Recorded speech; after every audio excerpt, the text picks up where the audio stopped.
Bismillahirrahmanirrahim. Assalamualaikum warahmatullahi wabarakatuh. Baik, selamat pagi adik-adik sekalian dari SMAN 30 Jakarta ya. Insya Allah pada kesempatan pagi hari ini kakak akan membahas soal fisika ya. Ada 4 soal yang akan kita bahas dan ini soal-soalnya adalah soal-soal tahun-tahun yang sebelumnya ya di sini. Baik. Nanti kalau misalnya ada yang bertanya, boleh di-unmute juga gitu ya. Terus atau mau bertanya kolom chat juga boleh ya. Nah, langsung saja mungkin untuk mengefektifkan waktu, kita lihat yang nomor 1 ya. Di sini sebuah balok bermasa 10 kg yang diam, didorong dengan gaya sebesar 80 Newton. Tetapi balok tersebut tetap diam. Pernyataan yang benar terkait keadaan tersebut adalah titik-titik. Gitu. Di sini soalnya mudah sekali dan ini soal kelas 10 sebetulnya kalau dari segi materi ya. Ini materi kelas 10. Nah karena ini bicara gaya, berarti kita harus gambarkan dulu gaya yang bekerja pada benda tersebut. Gitu. Jadi gambarkan dulu bendanya dulu ya. Gambarnya juga mudah saja kan di sini di situ hanya gambar balok saja begitu ya, hanya gambar balok misalnya si baloknya itu mendatar gitu ya, karena di sini di bidang datar bukan di bidang miring juga. Nah di sini ada baloknya seperti ini, terus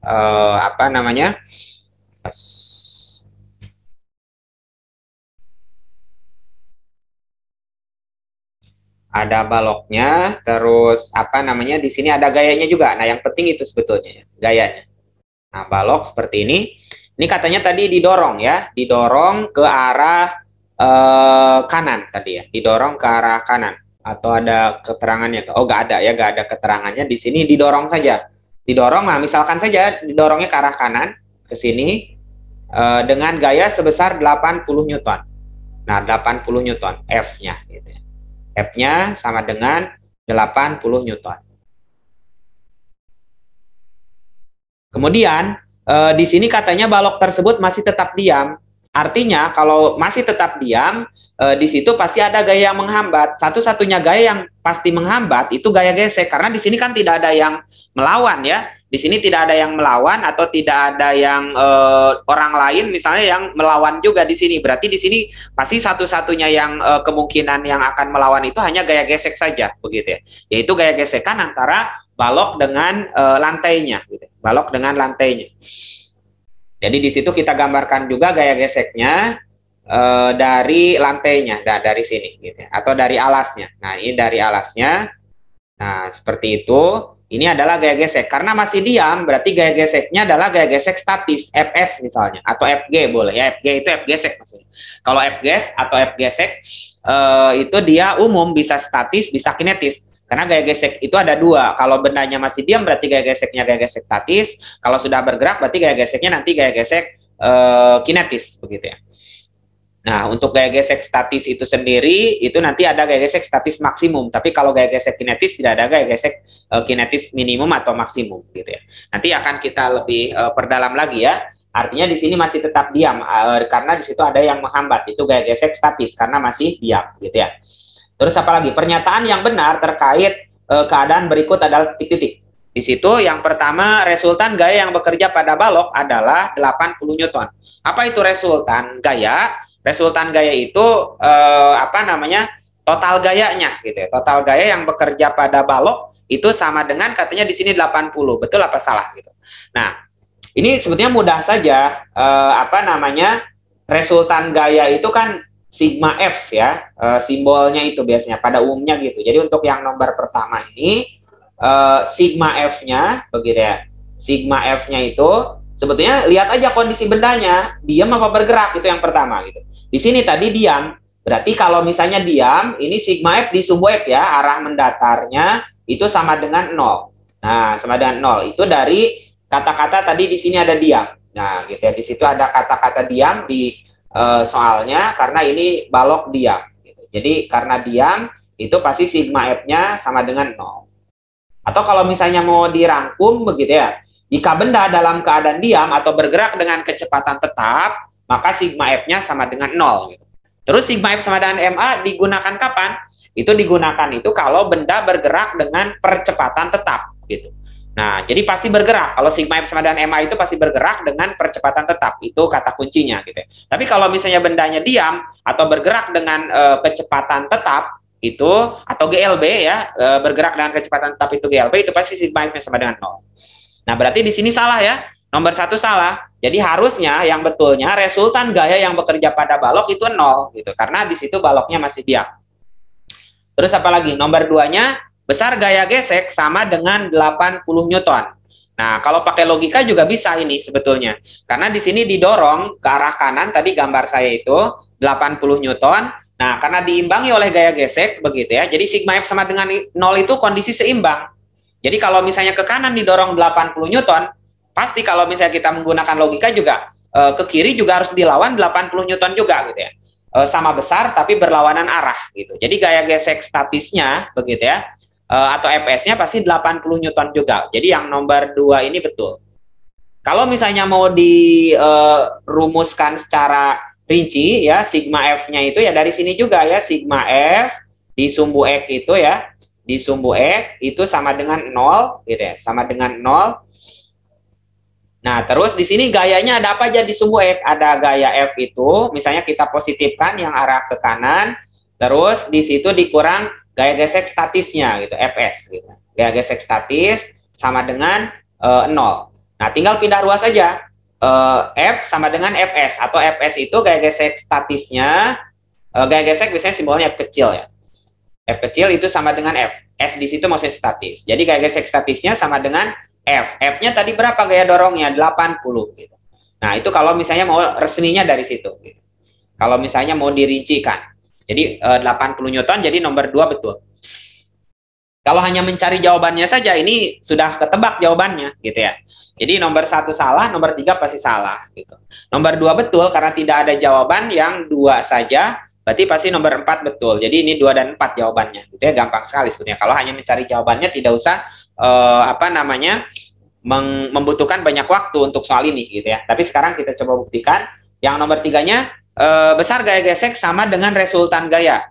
Nah, nomor 3 salah karena gaya geseknya di sini adalah 80, resultan gaya di sumbu X itu resultan gaya itu tadi total gayanya sama dengan 0. Jadi di situ tidak sama dengan harusnya. Gitu. Jadi yang nomor 3 itu Fs-nya di situ atau gaya geseknya adalah 80 Newton ya, 80 Newton, sedangkan sigma F-nya itu 0, berarti tidak sama dengan. Nah, karena tadi ininya sama dengan 80, sigma F di sumbu F-nya itu sama dengan 0, berarti tidak sama dengan gitu. Jadi ini tidak sama dengan. Sama dengan 0, berarti Fs tidak sama dengan, kesimpulannya tidak sama dengan sigma F itu. Sigma F di sumbu X ya. Jadi ini tidak sama dengan. Tidak sama dengan sigma F. Tidak sama dengan sigma Fx. Gitu ya. Jadi nomor 3 itu salah ya. Nomor 3 salah. Nah, satu lagi, koefisien gesek statis itu lebih besar daripada 0,8. Nah, ini cara membuktikannya kita harus membandingkan dengan gaya gesek statis maksimum namanya. Gaya gesek statis maksimum itu ada rumusnya. Kalau gaya gesek statis maksimum itu mu s dikali n. N itu dia gaya normalnya. Nah, berarti kita butuh dulu gaya normalnya. Kita hitung dulu gaya normal. Gaya normal itu gaya yang tegak lurus bidang sentuhnya. Jadi kalau kita gambarkan dulu di sini, kita bedakan misalnya warnanya gaya normalnya ini ke atas ke arah sumbu Y. Ini gaya normalnya. Simbolnya adalah N. Terus nanti ke bawah ada gaya berat, begitu ya. Gaya berat yaitu W simbolnya. Nanti rumusnya gaya berat itu adalah M kali G. Massa dikali percepatan gravitasinya. Massanya di sini ada 10 kg. Percepatan gravitasi kalau tidak diketahui di soal juga diambil 10 juga. Berarti 10 kali 10 ini 100 Newton ya. Satuannya Newton. 100 Newton. Nah, berapa gaya normalnya? Gaya normalnya karena di sini atas bawah juga diam. Berarti sigma F di sumbu Y juga sama dengan 0. Sigma F di sumbu Y sama dengan 0. Atau kalau mau pakai logika lagi dan ini hanya dua gaya, berarti gaya yang ke atas sama dengan gaya yang ke bawah. Jadi ini kondisinya seimbang. Jadi N, kalau mau langsung ya, itu pasti sama dengan W. Gitu. Kalau mau disatu ruaskan dulu boleh, N dikurangi W sama dengan 0, atau kalau ini langsung pindah ruas, jadi N-nya sama dengan W. Jadi gaya yang ke atas sama dengan gaya yang ke bawah. W-nya di situ adalah 100 Newton. Jadi N-nya 100 Newton. Itu gaya normalnya. Nah, kenapa kita harus nyari gaya normal dulu? Karena kita butuh untuk menghitung gaya gesek statis maksimum. Nah, baik. Jadi gaya gesek statis itu, ya, gaya gesek statis itu, dia sebetulnya ada rentangnya. Gaya gesek statis itu, atau Fs itu, F kecil, ada S-nya di situ, dia lebih besar sama dengan 0, terus lebih kecil sama dengan Fs max. Fs max itu adalah gaya gesek statis maksimumnya. Fs max. Nah, jadi ada rentangnya. Nah, kita ambil di sini Fs lebih kecil sama dengan Fs max saja. Jadi kita ambil bagian yang ininya, Fs, karena kita butuh mu S-nya. Yang ada mu S itu di sini, di Fs max itu.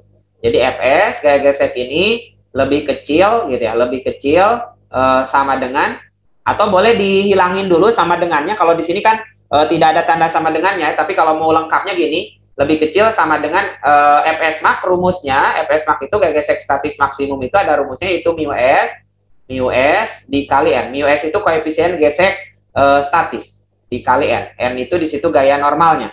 Fs-nya tadi di sini sudah kita hitung, yaitu 80 Newton.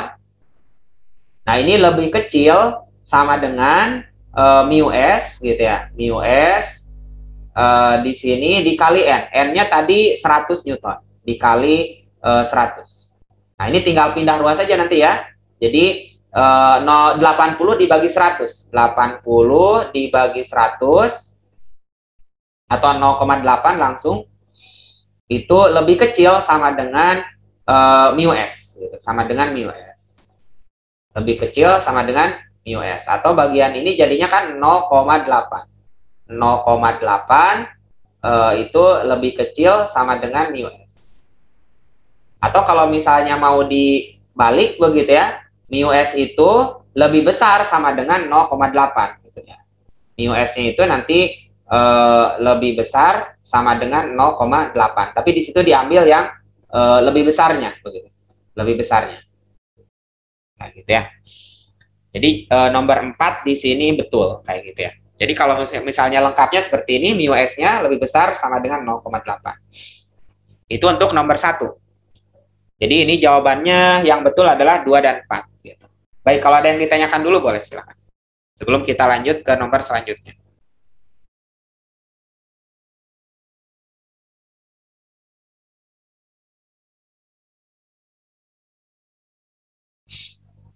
Tidak ada ya? Aman berarti nomor 1. Kalau tidak ada, kita lanjut ke nomor selanjutnya. Ini kakak clear dulu.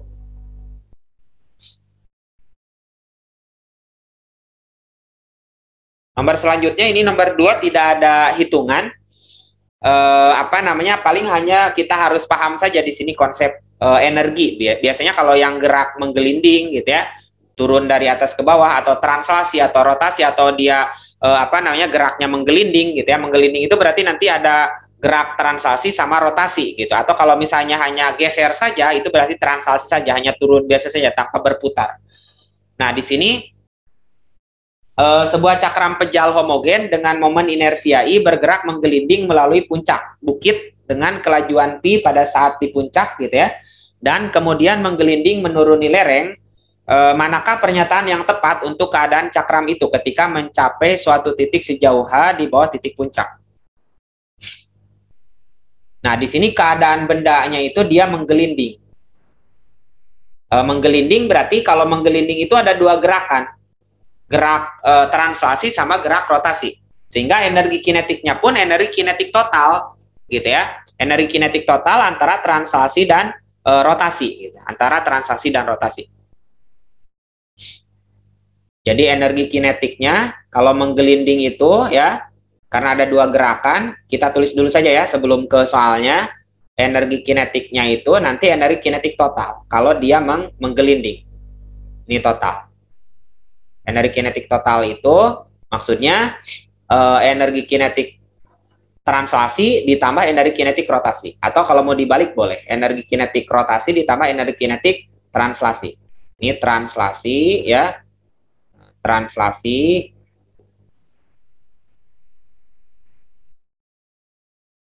atau T saja disingkat ya, ditambah energi kinetik rotasi atau EK rotasi. Nah, gitu ya.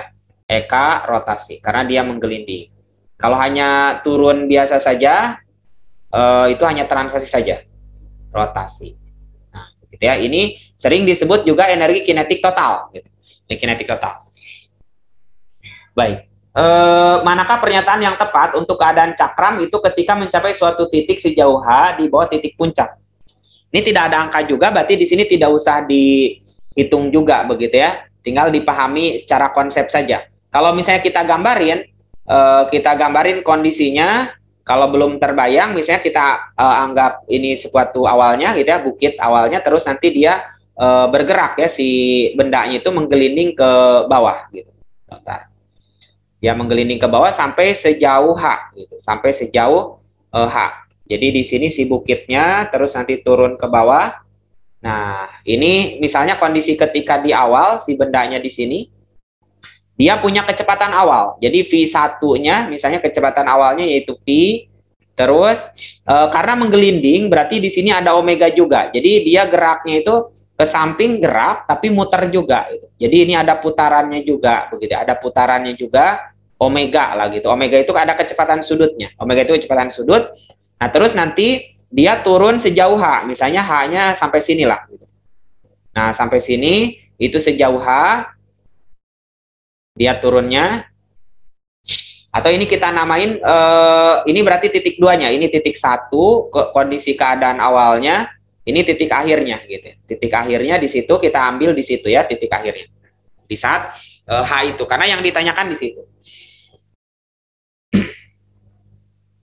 Nah, kita ambil misalnya di sini H1-nya sama dengan H. H1-nya itu sama dengan H. H2-nya kita ambil 0 saja.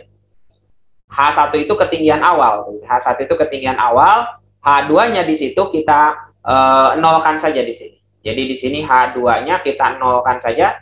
Di situ ketinggiannya sehingga H1-nya sama dengan H. Jadi H1-nya sama dengan ini. Ini itu adalah H1-nya atau ketinggian awalnya. Baik.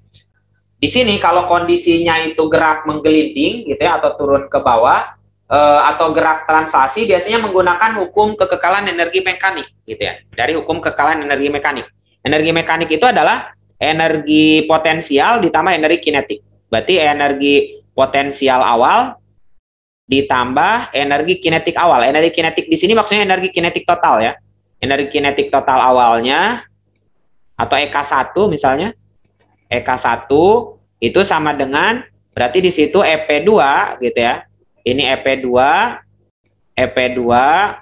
energi potensial akhirnya ditambah energi kinetik total akhirnya karena tadi menggelinding. EK2. Nah, di sini ditambah EK2. EK2.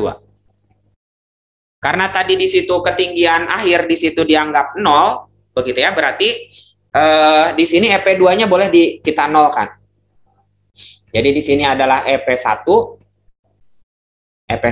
ya, ditambah EK1. EK1 itu adalah energi kinetik akhirnya, begitu ya. Energi kinetik awal maksudnya energi kinetik awalnya, energi kinetik total ini sama dengan ini 0 ya, ditambah EK2. Nah, ditambah di sini EK2, energi kinetik total akhirnya. Gitu ya. Baik. Nah, seperti ini. Nah, kita coba cek ya di sini jumlah energi kinetik translasi dan rotasinya sama dengan jumlah energi kinetik potensial saat di puncak. Maksudnya jumlah energi kinetik translasi dan rotasi itu energi kinetik total EK2 ini katanya sama dengan EP1. Oh, tidak juga kan? Karena di sini dari persamaan ini EP1 gitu ya. EP1 energi potensial awal ketika di puncak ditambah EK1. Itu sama dengan EK2 gitu ya.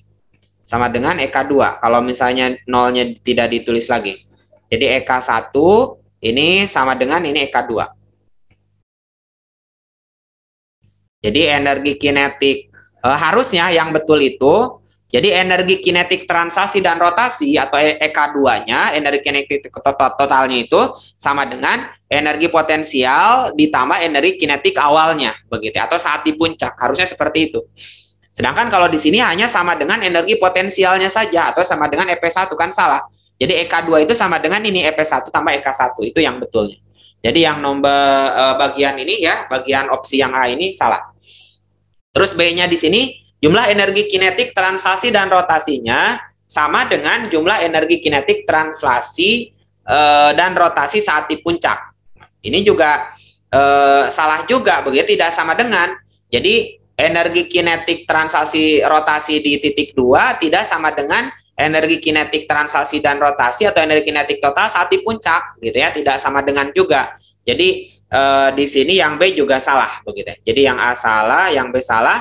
Nah, kalau yang C, jumlah energi kinetik translasi dan rotasinya lebih besar dari jumlah energi kinetik translasi dan rotasi saat di puncak. Maksudnya EK2 itu lebih besar daripada EK1. Betul, begitu ya. Karena kalau kita perhatikan di sini, EK2 itu adalah EK2 itu EP1 ditambah EK1 atau EK1 ditambah EP1. Jadi jelas lebih besar ya. Atau kalau mau pakai logika juga boleh, karena energi kinetik itu berkaitan dengan kecepatan. Kalau benda itu turun ke bawah gitu ya, menggelinding ataupun ke bawah bergeser juga translasi saja, itu pasti apa yang berkurang di situ? Yang berkurang adalah ketinggian, yaitu energi potensial, begitu ya. Karena di sini energi mekaniknya kekal, begitu ya.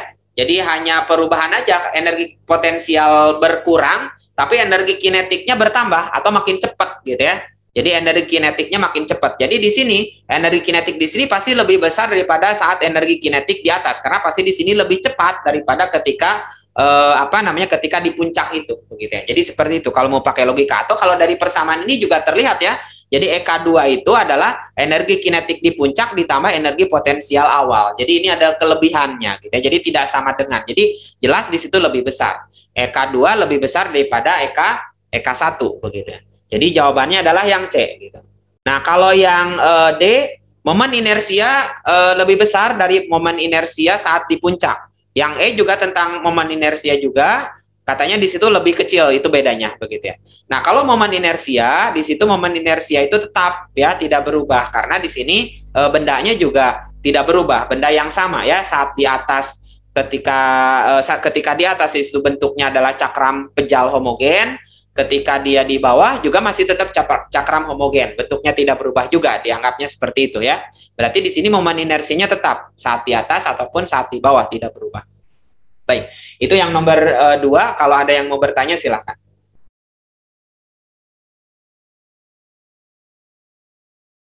Ada yang bertanya dulu? Tidak ada ya? Baik, kalau tidak ada, aman, berarti kakak lanjut ke yang nomor 3. Kita punya 2 soal lagi.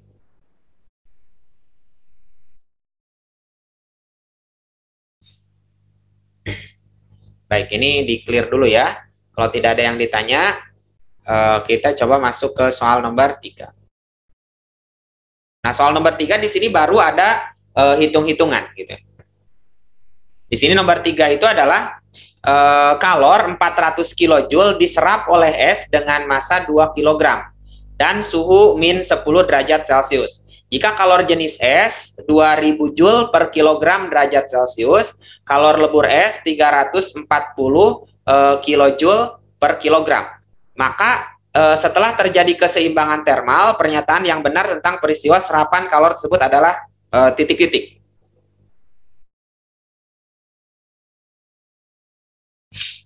Nah, di sini tinggal gunakan rumus kalor saja, begitu. Atau kalau kita cek dulu yang diketahuinya ya. Di sini ada yang namanya ada kalornya, kalor yang diserap. Kalor yang diserap atau di sini kalornya kalor total. Yang diketahui itu pertama di situ kalor totalnya.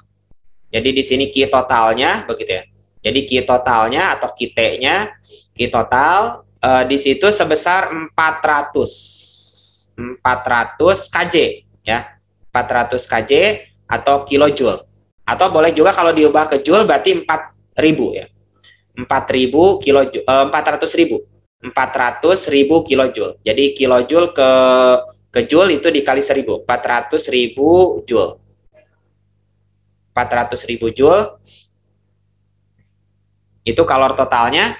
Terus ada massa di situ 2 kg, M-nya di situ 2 kg.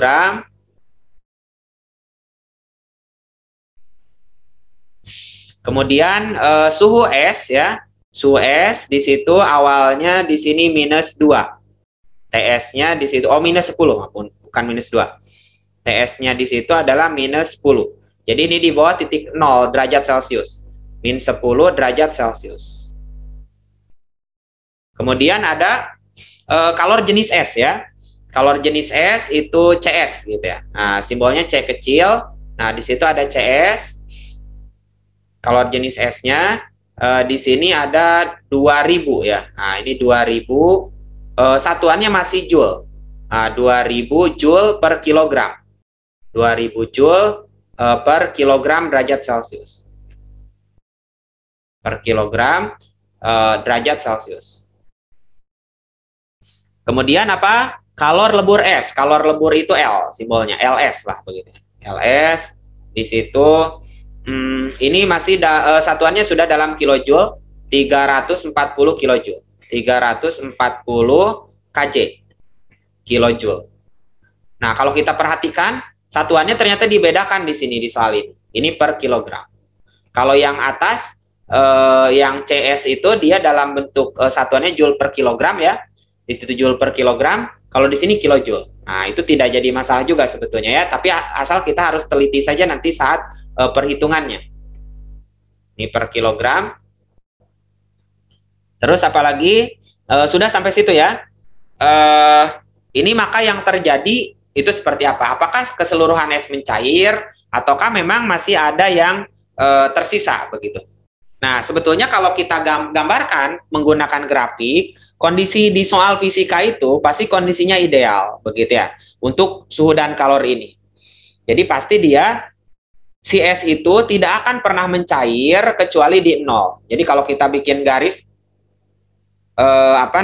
bikin grafiknya, seperti ini, grafik garis untuk prosesnya, gitu ya. Kita bikin grafiknya biar lebih terbayang. Jadi kalau misalnya di sini ada sumbu vertikalnya biasanya untuk suhu. Nah, terus untuk horizontalnya atau di sumbu X-nya biasanya kalor ya. Atau boleh juga waktu, tergantung nanti yang dikasihnya apa. Tapi di sini kita tinjau ininya saja dulu. Ini arah di sumbu ininya itu adalah suhu derajat Celcius satuannya. Derajat Celcius, dia suhu. Awalnya di situ si S-nya itu -10. Jadi dia dari -10. Nah, dari sini berarti di bawah 0, -10 derajat Celcius. Titik 0 derajat Celcius misalnya di situ. Nah, ini karena es itu tidak akan pernah mencair di bawah 0, jadi dia harus naik dulu suhunya. Naik dulu suhunya ke 0. Kalau naik suhu, grafiknya itu dia miring seperti ini. Nah, set gitu ya. Nanti rumusnya MC delta T.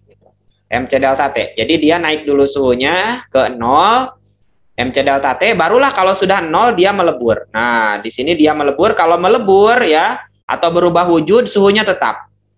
Suhunya tetap gitu. Jadi kalau misalnya di sini es -10 derajat Celcius, di sini es di ujung sini ya, ujung atas sini es suhunya 0. Jadi kalau berubah suhu wujudnya tetap. Tapi kalau berubah wujud atau melebur gitu ya, ataupun mencair ataupun air membeku itu suhunya tetap. Jadi kalau misalnya di sini es suhunya 0, di sini kalau mencair semua berarti air suhunya 0 kayak gitu ya. Baru nanti naik lagi suhunya kalau misalnya kalornya masih cukup.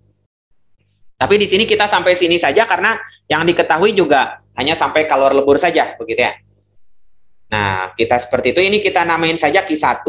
Ini Q1 kalor yang pertama, ini nanti Q2 kalor yang kedua gitu untuk saat meleburnya. Q1 karena kalor yang diperlukan untuk mengubah suhu, rumusnya adalah MC delta T gitu.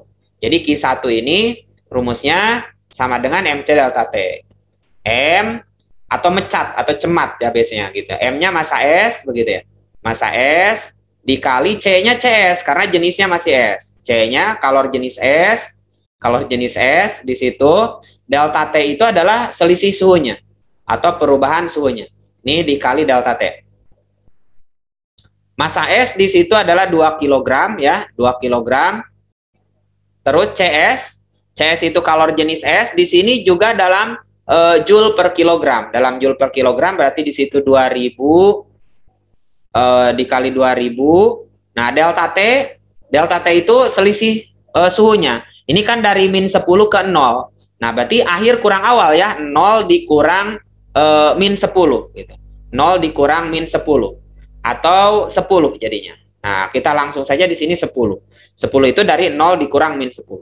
Berarti di sini kalau kita kalikan 2 kali 2000 kali 10, berarti di sini 40.000 ya. Atau 40 kilojoule. Nah, jadi di sini 40.000 joule ya, 40.000 joule. Atau kalau diubah ke kilojoule berarti di sini 40 kilojoule. 40 kilojoule. Nah, itu kalor yang diperlukan untuk menaikkan suhu ya dari min 10 ke 0. Nah, karena kalor total di sini kita dikasih jatahnya adalah 400 kilojoule, jelas masih punya kalor sisa gitu. Berapa sisanya? Ya udah kita tinggal hitung saja kalor sisanya, yaitu Q2-nya kan yang akan digunakan untuk melebur. Biasanya kalau soal standarnya, soal seperti ini tuh biasanya justru yang ditanya kalor total, tapi kalau di sini justru yang ditanya bukan kalor total. Kalor totalnya sudah dikasih ya, dikasih jatahnya segitu di soalnya. Jadi nanti di sini tinggal Q2-nya cari aja dulu ya. Q2 bisa dihitung dulu dari sini karena ya, sudah dihabiskan di situ jatahnya itu sudah dihabiskan 40 kilojoule, ya berarti Q2-nya sisanya gitu. Untuk melebur itu sisanya. Yang jelas di sini masih ada kalor sisa. Jadi Q2 itu berarti Q total ya, Q total dikurang Q1 itu, dikurang Q1. Ini enaknya mungkin dalam kilojoule saja ya, karena Q totalnya itu tadi dalam kilojoule, 400 kilojoule, 400 kilojoule. Nah, dikurang di sini 40 kilojoule. 40 kilojoule. Berarti di sini kalau kita hitung adalah 360 kilojoule ya. 360 kilojoule atau 360.000 joule ya. Kalau misalnya mau diubah lagi ke joule. Nah, inilah kalor sisa. Itu yang akan digunakan untuk es itu melebur gitu ya. Nah, baik kita cek ya sekarang apakah esnya melebur kita juga belum tahu ya. Karena di sini pun ada pilihan ada pilihan karena tergantung kalornya. Kalau misalnya kalornya cukup untuk meleburkan seluruh es berarti nanti akan melebur, bahkan kalau masih lebih pasti naik suhunya begitu ya.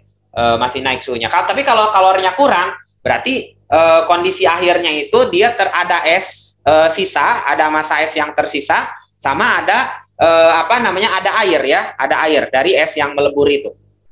Nah, berarti di sini kita ini aja dulu ya, kita hitung dulu kalor yang melebur, massa yang melebur, massa es yang melebur gitu ya. Massa es yang meleburnya ada berapa gitu. Nah, berarti di sini Q2-nya itu kalau melebur itu rumusnya adalah M kali L. Jadi Q2-nya itu kalau secara rumus ini adalah M dikali L. Karena kita belum tahu apakah massa yang 2 kg ini melebur atau tidak seluruhnya begitu ya. Itu di sini jangan M-nya itu bukan yang 2 kg lagi. Justru yang harus kita cari ya. Justru yang harus kita cari di sini M-nya adalah massa yang lebur. Massa yang leburnya berapa? ML misalnya, massa lebur. Nah, kita cari dulu. Jadi kita hitung di sini massa leburnya berapa. Dikali ini L. Nah, dikali L. M dikali L. L-nya LS. ML ya, Mobile Legend. Di sini Q2-nya tadi 360 kilojoule. Apakah ini harus diubah ke joule? Nah, kalau kita perhatikan di sini kalor lebur es, di sini satuannya menggunakan kilojoule, bukan joule gitu. Kalau misalnya sudah menggunakan kilojoule, nah berarti di sini kalornya pun tidak usah diubah ke joule gitu ya. Tidak usah diubah ke joule, jadi kita gunakan saja ini langsung 360. Beda halnya dengan yang tadi, si CS di sini kalornya kalor jenis es itu joule per kilogram derajat Celcius begitu ya. Jadi kalau misalnya satuannya joule per kilogram, di sini yang LS-nya itu berarti di sini Q-nya pun harus dalam joule juga satuannya. Masanya nanti harus dalam gram. Jadi di sini kita tetap saja 360 tidak usah diubah ke joule. Terus sini massa yang meleburnya ya. Massa yang meleburnya itu. Terus di sini LS-nya di situ adalah 340. 340 kilojoule per kilogram. Berarti massa yang meleburnya, oh jelas ini tidak 2 kan? Tidak 2 begitu ya. Tidak sama dengan 2 kilogram. Jadi tinggal ini 360, berarti di sini memang tidak semua es melebur ya. Atau tidak semua es mencair. 360 dibagi 340. 360 dibagi 340. Gitu ya. Tinggal di selesaikan saja. Kalau dihitung nanti ini sekitar 1,06 kilogram. Kalau diselesaikan begitu ya perhitungannya. Ini satuannya adalah kilogram. Nah, artinya ini massa yang lebur segini, jelas berarti karena massa total es adalah 2 kilogram, berarti massa yang sisanya lebih kecil. Jadi massa sisa atau massa es yang masih belum melebur ya, massa sisanya berarti tinggal diselisihkan saja gitu ya, sisanya itu kurang saja. Jadi massa sisanya itu tinggal massa es awal di situ dikurang massa yang leburnya gitu. Massa yang leburnya. Nah, di sini karena sudah kita ketahui massa es tadi awalnya adalah 2 kg, dikurang di sini 1,06. 1,06. Nah, kalau kita selesaikan ini 0,94 ya. 0,94 satuannya adalah kilogram. Nah, inilah massa yang tersisa. Jadi sebagian jadi air sebesar ini, sebagian lagi masih es ya, sebesar 0,94. Jadi jelas di sini massa yang tersisa atau lebih kecil daripada massa yang melebur atau massa air yang terbentuk ya. Massa air yang terbentuk atau yang melebur lebih besar daripada massa yang tersisa. Nah, kita cek ya di sini keseluruhan es mencair tidak, karena yang melebur bukan 2 kg tapi kurang dari itu. Massa air yang terbentuk lebih besar daripada massa es yang tersisa, betul ya. Karena di sini yang melebur atau jadi air itu 1,06, sedangkan yang tersisanya hanya 0,94. Sudah ya, jawabannya sudah itu, sudah terlihat. Kalau ini tidak usah diperiksa lagi karena gampang juga kalau diperiksa itu salah ya. Yang C misalnya massa air yang terbentuk sama dengan massa es yang tersisa, tidak juga ya, tidak sama dengan. Massa air yang terbentuk lebih kecil daripada massa es yang tersisa, tidak, tapi lebih besar. Tidak ada es yang mencair juga salah ya, karena di situ ada es yang mencair atau yang melebur, bahkan itu lebih besar daripada yang tersisa. Baik, kalau ada yang mau bertanya dulu boleh, silakan. Tidak ada? Masih ada waktu sekitar 9 menit lagi. Kalau tidak ada, kakak lanjut ke yang nomor terakhir, nomor 4. Baik, ini di chat juga tidak ada yang bertanya ya. Kita lanjut ke yang nomor 4.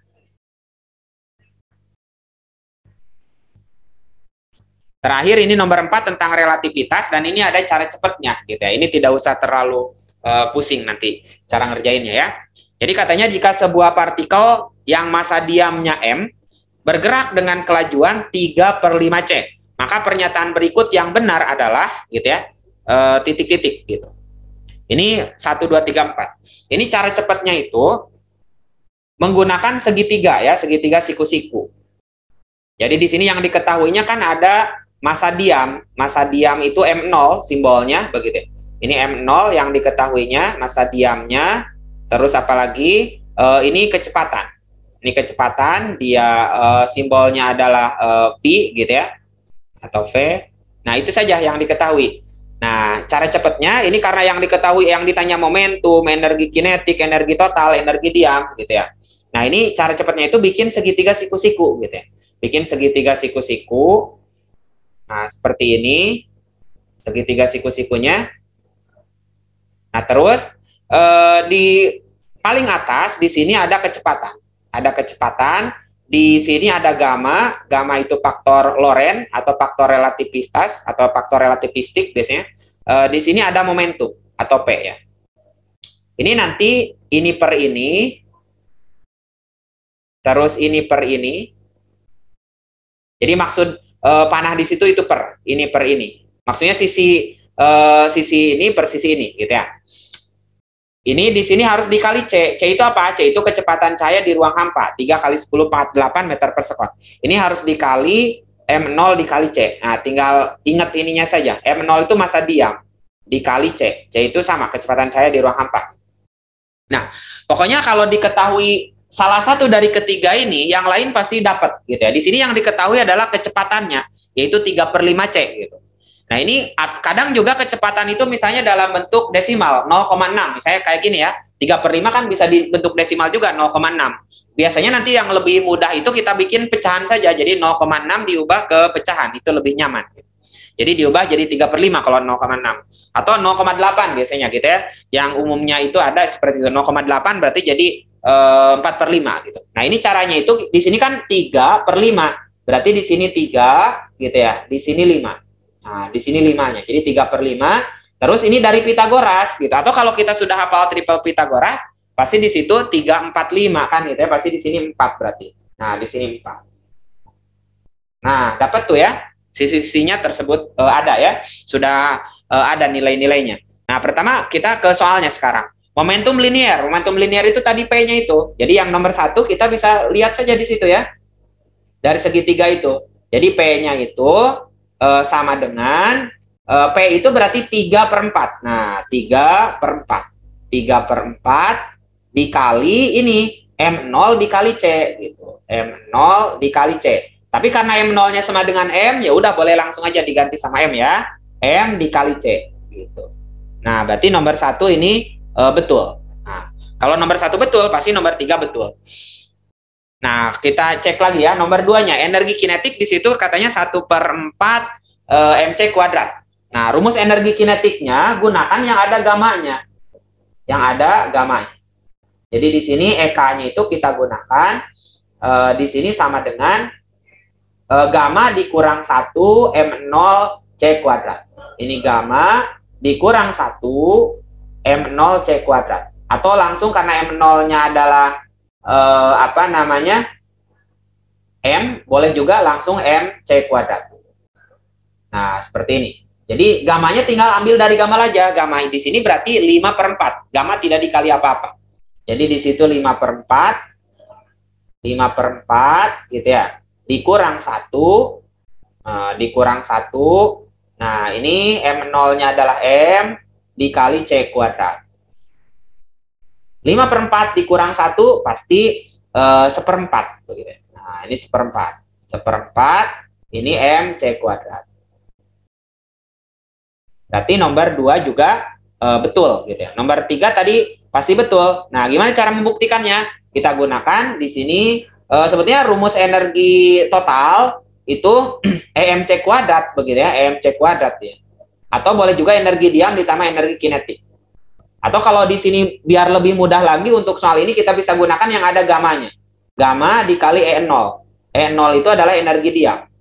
Nah, gitu ya. Gamma dikali E0 atau E0 itu rumusnya adalah M0 dikali C kuadrat. Gitu. Intinya E-nya sama dengan MC kuadrat itu ya. Nah, kayak gitu ya. Nah, seperti ini. Ini rumusnya. Gamanya tadi 5/4. Gamanya di situ 5/4. 5/4. M0-nya tadi M, di soal dikasih tahu ya. M-nya M, C kuadrat. Ini M, C kuadrat. 5/4 C kuadrat. Berarti di sini betul ya energi totalnya seperti itu. Terus apa energi diam? Energi diam, nah ini tidak usah menggunakan segitiga itu lagi, karena kalau energi diam itu rumusnya memang sudah baku ya, mudah di situ rumusnya E0 itu adalah rumusnya M0 C kuadrat. Tadi juga sudah dihitung di sini begitu ya, atau sudah saya kasih tahu di situ E0 itu adalah M0 C kuadrat. Ini M0 dikali C kuadrat. Nah, berarti karena M0-nya adalah M, nah tinggal diganti saja itu simbolnya ini C kuadrat. Berarti yang nomor 4 juga betul gitu ya. Nomor 4 juga betul. Atau kalau ini terlalu bawah ya, saya coba pindahkan saja ke sini. Ini gamanya tadi 5/4. Nah, 5/4 M0-nya adalah M, sebesar M, di situ dikali tadi C kuadrat. Gitu ya. Seperti itu. Jadi ini jawabannya adalah 1, 2, 3, 4. Gitu ya. Itu yang bisa saya sampaikan. Ada yang ditanyakan dulu mungkin sebelum ditutup?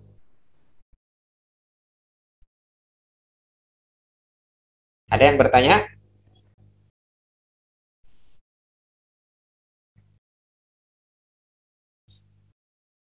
Baik, kalau tidak ada,